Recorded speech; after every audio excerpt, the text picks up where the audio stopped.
Étienne Davignon est à la fois un homme d'État et un homme d'affaires belge qu'on retrouve à la tête ou à l'origine de beaucoup de sociétés, dont, pour n'en citer qu'une, Brussels Airlines. Il est aussi vicomte. Bonsoir Étienne Davignon. Bonsoir. Merci d'être avec nous. Alors Étienne Davignon, on vous présente souvent comme grand patron, homme puissant, homme très influent. Est-ce que ce sont des étiquettes qui vous enorgueillissent ou qui vous agacent un petit peu ? Je crois que c'est un peu inéluctable. Donc, devant l'inéluctable, il ne faut pas s'énerver. Parce que le privilège de ma vie, c'est que j'ai en fait eu 3 vies professionnelles, 20 ans de diplomate avec des ministres remarquables, 8 ans à la Commission européenne et puis une reconversion dans le privé par la suite. Et puis par la suite, un certain nombre d'activités bénévoles qui font que plusieurs milieux me connaissent. Mais quand on dit ça, il y a aussi une part cachée qui dit, non exprimée directement, qui dit homme puissant, donc homme un petit peu intouchable, on ne sait pas vraiment où il est. Non, vous savez, j'ai été beaucoup engueulé dans ma vie. Ah oui. Dès lors qu'on fait quelque chose, ça plaît aux uns et ça ne plaît pas aux autres. Ouais. Donc, il n'y a rien d'extraordinaire. Je veux dire, maintenant, c'est un peu plus tranquille. C'est aussi légitime à l'âge que j'ai, donc c'est moins visible. Ouais. Encore que, hein, j'ai l'impression que vous n'êtes pas dans un schéma d'une retraite tranquille, apaisée. Je suis dans un état apaisé, mais pas de retraite, effectivement. Vous pourriez Oh tout oui, quitter, ça je c'est vrai. pourrais, j'aspire. Franchement, ouais. Oui, je n'ai aucune difficulté. J'ai une capacité de ne rien faire qui est d'être occupé tout le temps, mais à ne rien faire, Ah bah ça, qui est c'est très, étonnant. très grande. On a l'impression qu'Étienne Davignon est un boulimique comme ça de l'activité. Oui, ça c'est une forme de caricature. Il ne peut pas décrocher et ainsi de Ouais. suite. C'est pas du tout exact, mais les circonstances font que ce n'est pas toujours facile. Quand vous avez des termes bien précis, si j'étais resté diplomate, des termes bien précis, 65 ans c'est fini. Quand vous êtes indépendant, c'est pas tout à fait la même chose. Et alors quand vous êtes de surcroît comme les choses sont quand même pas faciles tous les jours. Dans les affaires. Oui, Brussels Airlines a connu des difficultés, il a fallu faire un plan. Donc, ce n'est pas le bon moment de partir. Vous avez le sentiment que vous lâchez des gens au moment où vous leur demandez de faire des choses difficiles. On dit toujours le capitaine ne doit pas quitter son navire pendant la tempête. Je crois que c'est vrai. Alors, c'est vrai, mais ceci dit, quand on voit toutes vos activités, on ne va pas revenir sur le nombre de sociétés dans lesquelles vous êtes soit administrateur, soit responsable, etc. Il y en a énormément. On a l'impression, à voir tout ça, que peut-être vous avez peur du vide ou de ne rien faire. Non, pas du tout. D'ailleurs, le nombre d'affaires, il n'y en a plus beaucoup parce que j'ai quand même pu... Vous avez diminué un petit peu. J'ai pu diminuer parce que là, il y avait des échéances et donc il n'était pas nécessaire de se représenter. Non, je fais des choses que j'aime bien faire et dans les choses que j'aime bien faire, j'ai le sentiment que j'ai des obligations vis-à-vis de ceux qui m'aident et que je ne peux pas les lâcher dans la difficulté. Mais j'ai toujours, dans toutes mes activités, prévu ma succession. Je trouve que c'est une des responsabilités d'un dirigeant, c'est qu'il prépare sa succession. Et le plus beau compliment qu'on peut vous faire, c'est que ça marche encore mieux depuis que vous n'êtes plus là. Je ne veux pas être la personne qui dit depuis qu'il est parti, c'est le désastre. C'est le désastre pour la personne qui est partie, ce n'est pas pour ceux qui restent. Donc, je n'ai pas de souci à ce sujet. Et il y a du monde autour de vous. On parle beaucoup maintenant en 2013, notamment chez les jeunes, des fameux réseaux sociaux. J'ai l'impression, quand on lit un petit peu votre biographie, que vous avez créé une espèce de réseau social, réseau politique, bien avant ça, non ? C'est le passage du temps. Hein, Mais vous êtes un homme de réseau, Étienne Davignon. C'est-à-dire que j'ai connu beaucoup de monde. Et à partir de ce moment-là, si vous vous entendez bien avec beaucoup de monde, j'ai eu le privilège de commencer très tôt. Oui, on va y revenir. Et donc, à partir de ce moment-là, vous connaissez tous les gens qui sont plus âgés que vous, puis vous connaissez vos contemporains, et puis vous travaillez avec des plus jeunes, ce qui veut dire que ça fait du monde. Et dans la mesure où vous avez eu du plaisir et qu'eux n'ont pas trouvé que c'était épouvantable de travailler avec vous, il n'y a pas de raison de ne pas garder les contacts avec les gens qu'on a connus. Et à partir de ce moment-là, ça fait un certain monde, effectivement. Mais c'est important pour réussir dans la vie d'avoir un réseau, un vrai réseau. Ça aide. Je ne peux pas dire que c'est important, ça dépend un peu de ce qu'on fait. Mais dans la mesure où on est dans des choses générales, je veux dire, prenons un exemple simple. Je préside le conseil du Palais des Beaux-Arts. Oui. Tout ça sont des fonctions non rémunérées. Hein, donc, on ne croit pas que Non. j'amasse des... Eh bien, à partir du moment où vous avez à parler avec les ministres pour expliquer ce que vous voulez faire, ce dont on a besoin, c'est plus facile quand la discussion n'est pas anonyme. Bien sûr. C'est pour ça qu'on vient vous chercher parfois, dans des domaines où vous n'êtes pas on ne pense pas spécialement à vous directement. Je pense à Beaux-Arts ou d'autres. Oui, quand on croit qu'on peut donner un coup de main et qu'on croit que vous allez le faire sérieusement. Donc, si vous acceptez, vous allez le faire sérieusement. Quand on m'a dit prenez le Palais des Beaux-Arts, ça vous coûtera 2 après-midi par mois. Oui, mais vous ne vous attendiez pas au problème financier de Beaux-Arts. Je ne m'attendais pas à ça. Donc, ils savent que je vais le faire. Ouais. Et ils savent aussi que je leur dirai exactement les choses comme elles sont. Ouais. C'est-à-dire que je ne le dirai pas ni pour les déplaire, mais ils sauront la situation telle qu'elle est. Et ça, c'est l'avantage d'avoir eu un certain parcours, c'est qu'on a vraiment une indépendance de pensée. On peut le dire, il faut essayer de le dire de manière pas trop stupide, mais on a la possibilité de le dire et donc ça crée une relation de confiance. Si on va dire on a un problème, il va croire qu'il y a vraiment un problème et qu'on a tout fait pour le résoudre, et puis que si on ne sait pas le résoudre tout seul, on vient en parler, mais qu'on ne vient pas pleurnicher. Alors tout ça est le résultat d'un parcours, et quel parcours? Vous êtes né en 1932 à Budapest, vous êtes donc fils de diplomate. C'était comment Budapest en 1932? Est-ce que vous avez des souvenirs? Absolument, je suis parti, je devais avoir 6 mois. Ah oui, c'était court.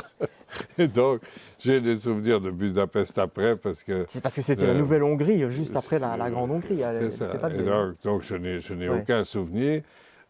Simplement, ce qui est amusant, c'est que l'ambassade de Belgique est restée la même. Et donc, j'ai été voir où j'avais vécu sans savoir que j'y avais vécu. Quel est votre regard, le regard que l'Européen Étienne Davignon porte sur la Hongrie d'aujourd'hui, sur son repli identitaire, sur la manière dont la politique est menée là-bas en Hongrie? Je trouve ça très préoccupant. Je trouve ça très préoccupant parce que, en raison même de l'histoire du pays. Et donc, quand un pays retourne à des errements nationalistes, à une période où le repli nationaliste n'a pas de sens. On pouvait encore imaginer dans les années 30 qu'on pouvait vivre tout seul, qu'on avait une tradition et ainsi de suite. Mais aujourd'hui, c'est du domaine de l'absurde. Et donc, c'est vraiment un repli identitaire dans le plus mauvais contexte. Et je crois que c'est très dommage. Pour un pays qui a l'histoire qu'il a eue, il faut quand même savoir qu'ils se sont soulevés contre les Russes. Ce qui était quand même pas une chose simple, elle était si peu simple que les Russes ont dû envoyer des chars pour en terminer. Ça a peut-être donné une fierté nationale, justement, peut-être démesurée oui, parfois. Oui, mais la fierté nationale, elle était pour défendre des droits. Et aujourd'hui, alors qu'ils n'ont aucune pression de l'extérieur, que du contraire, ils sont en train de réduire les droits pour augmenter l'autorité. Et vous savez, quand vous essayez d'augmenter l'autorité de manière artificielle, c'est qu'il y a quelque chose qui ne va pas. C'est-à-dire qu'on ne vous reconnaît pas l'autorité morale que le résultat des élections, que le mandat que le peuple vous a donné.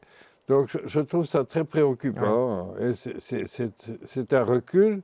Et je trouve ça, par rapport au parcours qu'ils ont fait, tout ce qu'ils ont fait pour atteindre le niveau de liberté et de droit, et maintenant d'avoir des dirigeants qui veulent les réduire, mettre la justice sous tutelle et ainsi de suite, je trouve ça vraiment préoccupant. C'est tout sauf contemporain, c'est tout sauf moderne.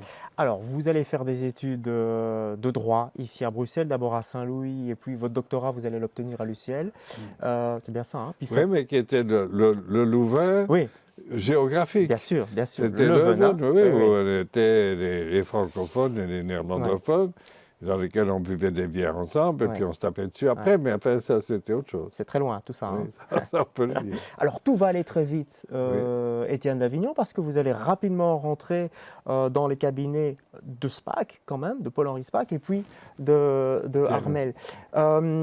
SPAC est un des pères de l'Europe. Est-ce que voilà, il a insufflé chez vous déjà à ce moment-là le goût de l'Europe, d'une Europe qui Absolument, avance? parce que comme élève, j'étais interne dans un collège dans le Namirois à Maretsu. Malone à Maretsu, oui. Et donc, un soir, on est emmené pour aller écouter une conférence que fait SPAC et un autre homme d'État français, Pierre-Henri Tedjen, pour présenter la communauté charbon-acier. Et donc, je vais être en poésie ou en rhétorique ou quelque chose comme ça. Mhm. Et donc, l'attraction, c'était qu'on quittait le collège. À ce temps-là, oui. Et donc, bon, alors Ça c'était n'a pas changé, oui. non, mais c'était un peu Ouais. plus Un peu plus souple. ouais, un peu moins confortable qu'aujourd'hui parce qu'on allait en camion et pas en bus parce qu'il y avait un camion. Ouais. Et donc on va là avec l'idée de s'envoyer en l'air, disons les choses Ouais. comme elles sont. Et j'ai été absolument subjugué par le plaidoyer qu'il faisait pour une nouvelle conception de la société. Alors on connaissait l'histoire, l'équilibre des forces, et ainsi de suite, qui avait donné deux guerres. Donc, à l'âge qu'on avait, c'était quand même pas extrêmement exaltant. Et voilà qu'on proposait à des jeunes une idée de l'avenir qui était différente et qui était passionnante. Et C'était tout donc, je nouveau à suis l'époque, devenu militant européen ce jour-là. Je n'avais jamais pensé avant très sérieusement. Et donc, de pouvoir alors, ce que rien ne prévoyait, pouvoir travailler avec lui après, ça a été un grand privilège. Mais oui, parce qu'on vous retrouvera toujours du côté des affaires étrangères, hein, ou du côté de l'Europe. Il y a une aspiration plutôt vers l'extérieur. Je voudrais revenir un petit peu aux années SPAC. 1960, assassinat de Lumumba, on en a parlé il n'y a pas longtemps dans la presse. Voilà, vous êtes cité par la famille de Lumumba. Un commentaire peut-être là-dessus? Écoutez, donc, simplement pour situer, Oui. je fais le concours diplomatique, donc Oui. je suis fonctionnaire. Mais vous êtes au cabinet de SPAC, non? Je À ce suis moment-là? fonctionnaire, et quand j'entre, il y a une place qui est vacante à la direction d'Afrique au ministère des Affaires étrangères. Il faut savoir que la direction d'Afrique au ministère des Affaires étrangères, c'est la direction la moins importante de toutes. Pourquoi? Parce qu'il y a le ministère des colonies qui s'appellera du Congo et du Rwanda-Burundi, mais donc tout ce qui concerne de près la Belgique par rapport à l'Afrique, c'est C'est les dans un colonies, autre ministère. Et puis il y a les événements, la table ronde, et le ministre des Affaires étrangères de l'époque, qui est M. Vigny, qui a été ministre des colonies, ne veut pas faire partie de la délégation gouvernementale qui discute avec les Congolais, mais trouve qu'il y a quand même quelqu'un qui doit suivre les travaux, puisque le lendemain de l'indépendance, ce sera le ministère des Affaires étrangères qui sera l'interlocuteur du Congo. Et vous êtes embarqué dans cette aventure? Et donc, on envoie quelqu'un pour observer. Et je ris toujours parce qu'il n'y avait pas moyen d'envoyer quelqu'un de plus bas de grade que moi, parce que je suis stagiaire, je suis entré là depuis 1 an, et après moi, il y a l'huissier ou quelque chose comme ça. Avec l'optimisme qui me caractérise, je pense qu'on m'a choisi comme tel, alors que la vraie raison, c'est qu'il fallait envoyer quelqu'un. Personne ne voulait y aller, peut-être, non? Peut-être aussi. Ouais. Et donc, c'était tout à fait passionnant. Et ça a eu comme conséquence que j'ai connu tous les leaders congolais à cette époque-là. La plupart étaient des contemporains à moi. C'était aussi des jeunes, pour des raisons assez évidentes. Mais sur Lumumba, pour faire le point Et alors, là-dessus. oui. Ouais. Et donc, je vais aux cérémonies d'indépendance parce que je trouvais que j'avais bien travaillé, voilà. Et puis arrive la mutinerie. Et donc, je reste parce que l'ambassade est toute petite et ils ont besoin de monde pour évacuer le monde. Et je reste là. Et puis, quand on rompt les relations diplomatiques, Kasavubu me demande de rester à titre personnel, en disant « je garantis votre sécurité ». Et je reste. Et donc, quand SPAC vient, il a besoin de quelqu'un qui connaît les affaires congolaises, il n'y en a pas beaucoup. Et comme vous y étiez, Et comme j'y étais, j'ai été pris. Ça lui a causé beaucoup de problèmes parce que il était difficile de me présenter comme un militant socialiste.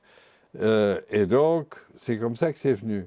Alors, l'affaire de Lumumba est que pendant cette période-là, on était sur place. Et donc, on pourrait dire qu'on a intervenu dans ce qui s'est passé. Alors que l'affaire de Lumumba, c'est une querelle entre les Congolais. C'est Kasavubu qui a destitué Lumumba. C'est eux qui ont décidé de l'envoyer au Katanga. Sans intervention des autorités belges, jamais. Et à cette époque-là, il faut dire les choses comme elles sont, c'est qu'il y avait plusieurs politiques belges. Il n'y avait pas une politique unique. Il y avait le cabinet du Premier ministre qui avait une vue, le ministère des Affaires étrangères qui en avait une autre, et par exemple, sur le transfert de Lumumba à Elisabethville, à Lubumbashi. Aujourd'hui, oui. nous avions déconseillé à Tshombe de le faire. Donc, vous ne mêlez pas de cette affaire, puisque nous étions occupés à résorber la sécession katangaise. Mais d'autres lui avaient donné d'autres conseils.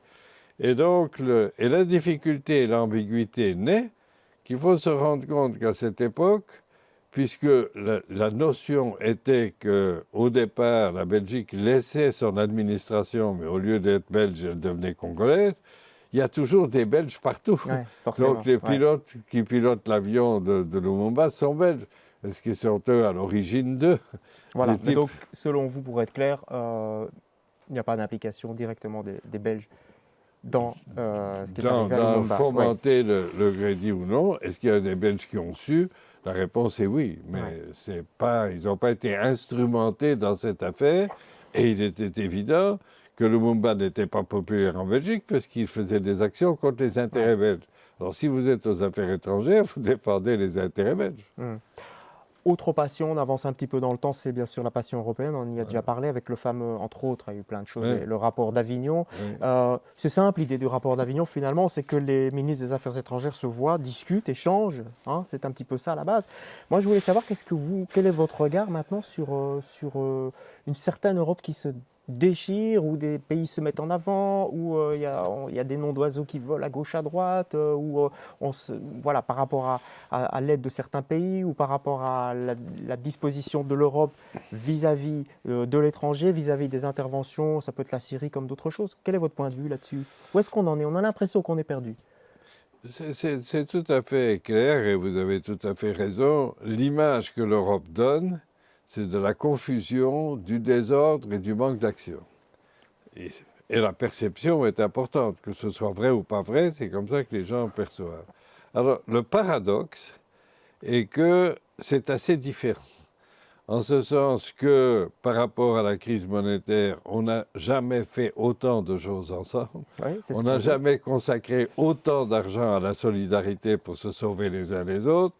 Mais la manière dont ça se fait créer une impression de désordre et d'égoïsme. Regardez les commentaires à l'égard de l'Allemagne ou de Mme Merkel, alors que c'est elle qui paye le plus.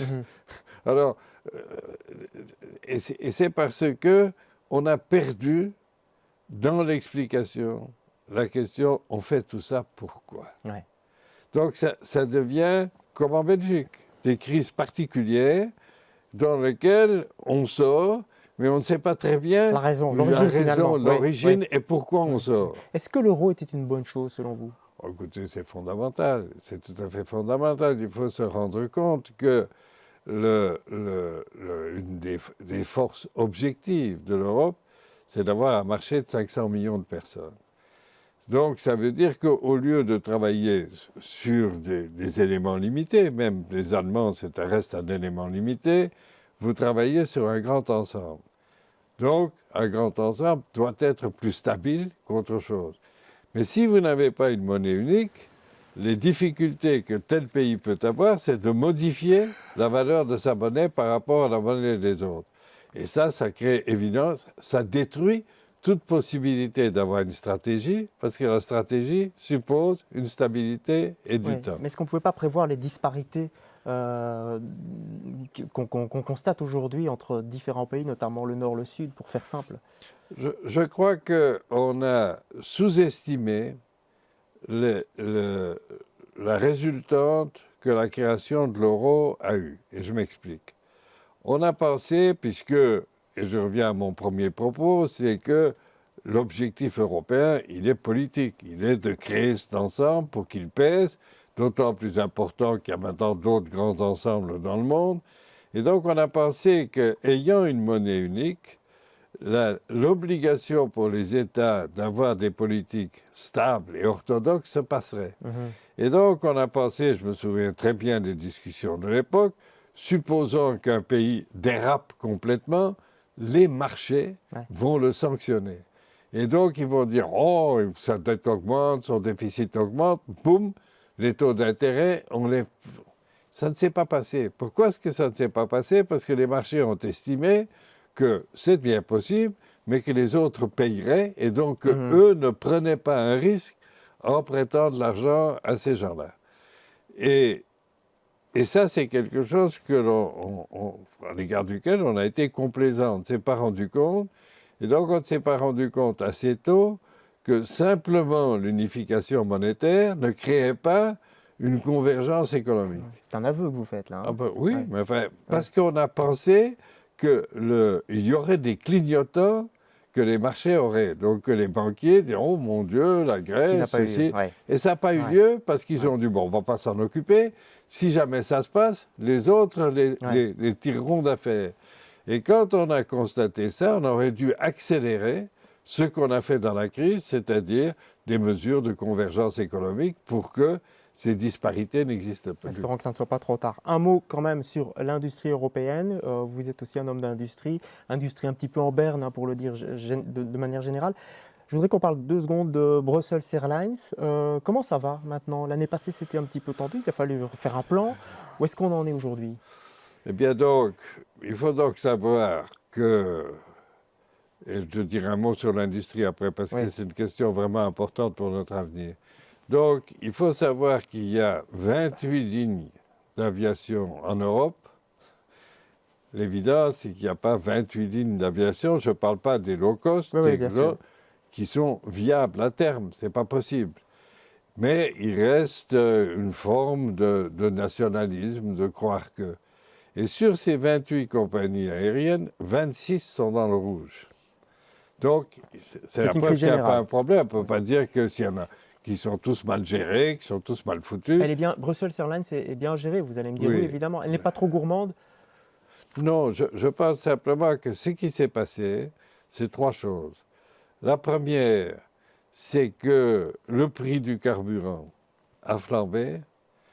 C'est ce que tout le monde dit, ça, hein, oui, évidemment. Mais ça fait 40% de nos coûts. Ouais. Donc vous avez 40% de vos coûts. Vous savez très bien ici, 40% de vos coûts, vous ne pouvez juste rien faire. Donc, et la deuxième question est que, comme il y a trop d'offres, les prix sont complètement inadaptés par rapport à ce qu'il faut. Et donc, chaque année, nous avons atteint nos objectifs d'augmenter le nombre de passagers, d'avoir un certain succès sur le fonctionnement d'eux, et de chaque fois, en fin d'année, prendre une perte. Donc, ça devenait intolérable. Alors, nous avons eu une négociation dont je suis fier avec toute l'équipe, dans laquelle nous avons été expliqués à tout le monde, il faut se restructurer, mais on va le faire sans perte d'emploi. Donc, je me suis inspiré de l'exemple. Ça a fait peur, ça, parce qu'il y a eu beaucoup de rumeurs l'année passée. Oui, on y est arrivé. Ouais. Et donc, on leur a dit, voilà, il faut faire, et on leur a proposé un gel des salaires pendant 2 ans et une réduction du temps de travail à 85%, donc payer 85%, pour qu'on puisse garder tout le monde. Puisque c'est trop bête de faire un plan, le plan réussit, les gens que vous avez mis à la porte, vous allez les reprendre après. Et donc, bien que c'est un milieu très individualiste, des pilotes, on y est arrivé. Et donc, aujourd'hui, au moment où je vous parle, nous sommes sur la bonne voie, nous aurons une petite perte encore en 2013. Mais l'avenir est stabilisé. Et l'avenir est stabilisé. Et nous avons aussi voulu montrer que la restructuration, ce n'est pas la réduction. Et c'est pour ça qu'on a ouvert une ligne sur New York et qu'on a ouvert, il y a quelques jours, une ligne sur Washington. Un tout dernier mot, Étienne d'Avignon, le temps passe très vite Oui. avec vous, il nous reste 1 minute. Vous vouliez parler de l'industrie européenne, est-ce qu'il y a un espoir de s'en sortir pour cette industrie? C'est indispensable. Je veux dire, il y a eu une période dans laquelle on a cru qu'une économie pouvait vivre simplement avec des services. Ce n'est pas vrai. Et donc, on a négligé l'industrie. Il faut maintenant... Mais comment faire alors? Ah ben, écoutez, l'industrie a des possibilités. Simplement, je viens de donner l'exemple de l'aviation, il faut permettre aux compagnies de se regrouper, il faut les aider à faire ce qu'ils savent faire le mieux. Et il y a moyen de le faire. Et comment faire face à la Chine? Comment faire face à l'Inde? Comment faire face à tous les pays émergents? Parce qu'on est parfaitement sur nos marchés, il y a des questions très simples. Vous devez être près de votre client. Prenons des exemples, la sidérurgie. Une partie de la sidérurgie est proche de l'automobile. Eh bien, elle travaille pour l'automobile. Elle fait déjà l'effort avant. Donc, d'aller faire ça, de le faire revenir en bateau, s'il y a des ajustements à faire. Donc, le pessimisme ambiant fait qu'on dit qu'il n'y a pas moyen. Le jour où on dit qu'il n'y a pas moyen, c'est la Libye. C'est pas vrai. Vous êtes un homme optimiste, résolument? Résolument. Voilà, merci beaucoup, Étienne d'Avignon, merci beaucoup.